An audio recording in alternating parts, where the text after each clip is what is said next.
The man who shot and killed former NFL player Joe McKnight has been arrested and charged with manslaughter.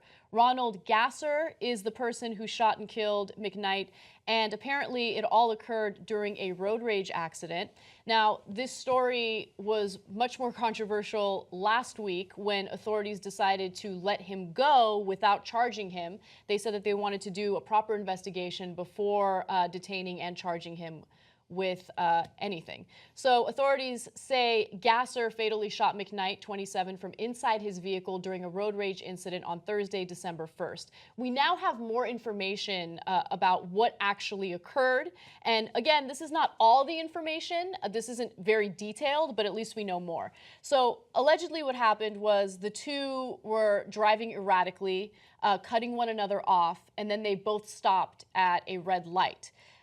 The cops allege that McKnight got out of his vehicle, approached Gasser, and at that point, Gasser got a gun that he had in his car and shot and killed McKnight. Gasser is claiming that he felt threatened. But another thing to keep in mind is that Louisiana, the state where this happened, has very specific laws pertaining to stand your ground, which could very easily be used as a defense for Gasser. Now, the NAACP and others have pointed to the case of Cardell Hayes, who was arrested by New Orleans police and charged with second-degree murder after fatally shooting former Saints star Will Smith under similar circumstances in April. The circumstances are somewhat similar, but there's actually a lot of huge differences there. The shooter there not only shot Will Smith and killed him, he also shot his significant other. Okay, so I feel like it's a little unfair to compare the two cases, but the important thing to keep in mind right now is that we have Ronald Gasser behind bars, he has been charged, and he will be facing trial.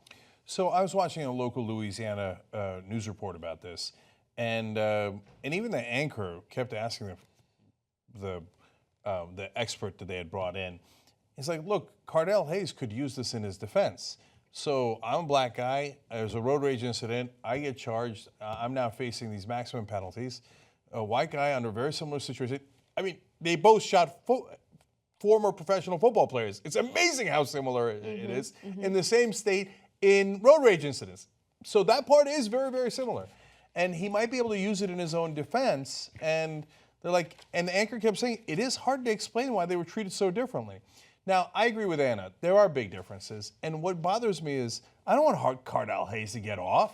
Exactly. Yeah, it doesn't matter if the shooter was black or white. I want to really emphasize that. What matters is that someone used a lethal weapon like a gun to shoot and kill another person. Regardless if they're black or white, I want them to be properly charged and I want it to be investigated immediately. I don't want them out on the streets right after they've killed someone. So Cardell Hayes getting off, it would appear to be a giant injustice if he did. He hasn't. He hasn't, no. That trial's just beginning.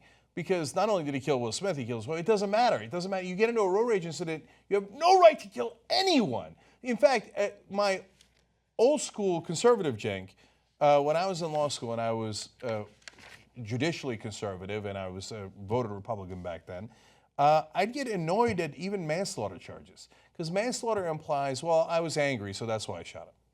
And I don't find that to be a lesser crime at all. But they calculated that murder and then they killed him. Yeah, I don't care if you calculated or you just got angry and you were a jackass and killed him. I think it should be the same charge. I think it should be murder. So, yeah. I hope that Cardell Hayes is brought to justice at the end of that trial. I also hope that Gasser is brought to justice. Right. Now, one of the things I'm actually worried about, one, we were worried initially that he wasn't going to be because he was released. Right. Okay, that's resolved now. Fantastic. Okay. The second thing is this defense of, well, if I'm in my car, I can shoot you according to standing ground. You have to understand something. Normally, you have to worry that your life is in imminent danger, and then you would be able to do self-defense. But if you're in your house, your place of business, or your car, you don't have to be worried about imminent threat to your life. If someone steps into those places, according to this law, you just shoot them and kill them dead.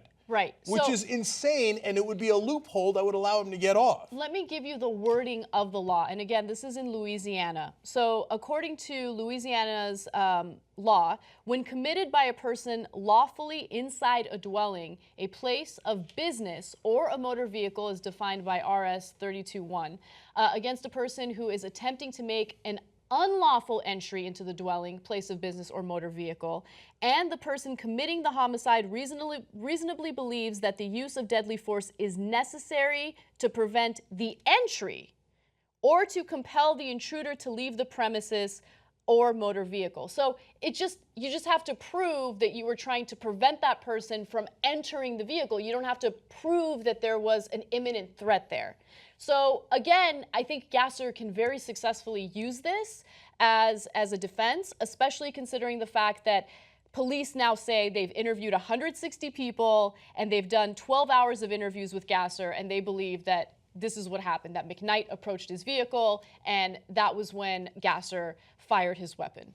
But McKnight had no weapons at all. Wait, hold on, stop. There's an update to that as well. So originally, last week when we reported this story, police officials said that they were still searching for a gun. At this point, they're saying that they did find a gun. However, it was in the vehicle that McKnight was driving was his stepfather's vehicle, and there's no indication at all that McKnight was planning on using the gun or attempted to use the gun.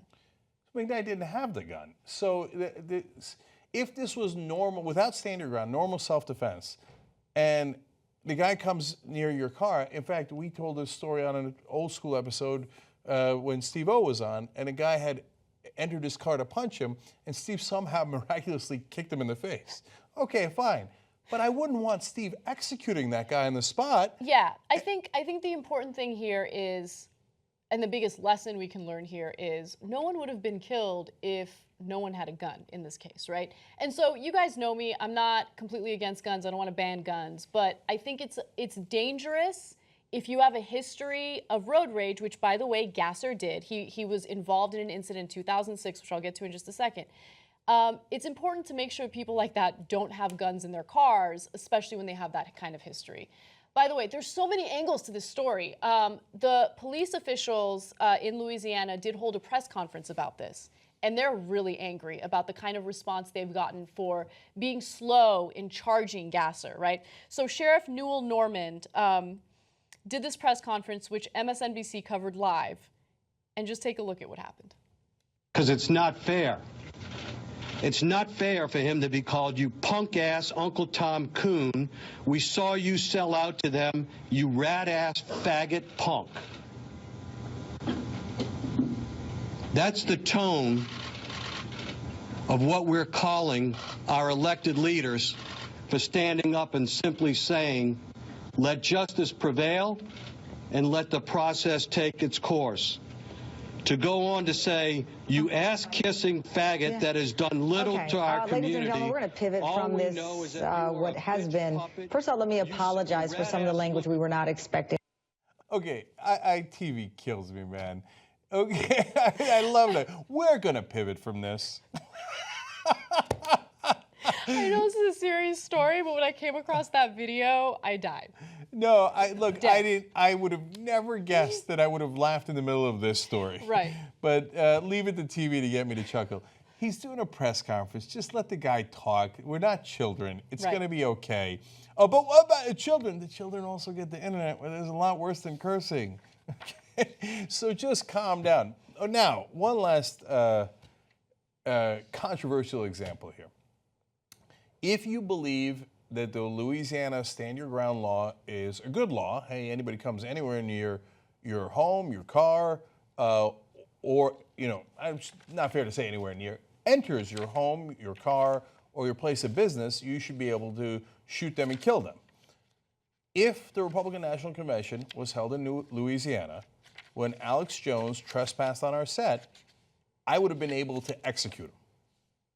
He would have been illegally, and he did, he illegally entered our place of business. Now, do you think I should have been able to execute Alex Jones? That's insane. Okay. It's funny because if you would have done that to him, he would have probably said something different. Yeah. Oh, yeah. I mean, if you got into trespass on somebody who's conservative. How dare you, right? So, and look at what happened here. Okay, Yeah. so, look, it's back to sanity, for God's sake. We can't have laws like this on the book where that encourages lawlessness, that encourages extreme violence. In this case, it's an incitement to road rage. Hey, don't worry, just stay in your car and keep your gun ready. And if anybody comes near your car, and we have no idea if McKnight entered his car, so don't get me wrong. And if they can't prove that, then he is going to go away. But even so, man, somebody enters your car for a second. I know conservatives are so deathly afraid of everything. Oh my God, I'm going to get carjacked. Oh my God, they're going to come into my place of business. Maybe they're just trying to, the solicitations and I was going to say selling encyclopedias. That's some old school stuff right there. What? Well, in their place of business, they would come around and try to sell you stuff, right? Like, and then these guys are so jittery. They're like, oh, I'm going to shoot him. I'm going to shoot him. Don't shoot him, and don't have insane laws like this on the book that encourages it. Yeah, absolutely. Finally, one other thing I wanted to add. I just want to give you details on Gasser's history. In February 2006, as reported by the New York Times, he was charged with simple battery after a confrontation with another driver that began at the same intersection in Louisiana where Mr. McKnight was shot. A 51-year-old man had called 911 to report that a man behind the wheel of a red pickup was driving unsafely. The man turned out to be Mr. Gasser, and a verbal altercation ensued. Mr. Gasser followed the man to a service station where Mr. Gasser confronted him and began to strike him with a closed fist several times. The charge was later dismissed. This guy is so unhinged. And that 51-year-old that he was in the conflict with him last time, he's got to be thinking, there but for the grace of God. Thank God he didn't happen to have his gun on him, and he just punched me instead of murdered me that day. The Young Turks isn't just us. It's also you guys. You make this show possible, and we want to thank you for it, and we want to grow together. We want to be too strong. TYTnetwork.com/join. Let's do it.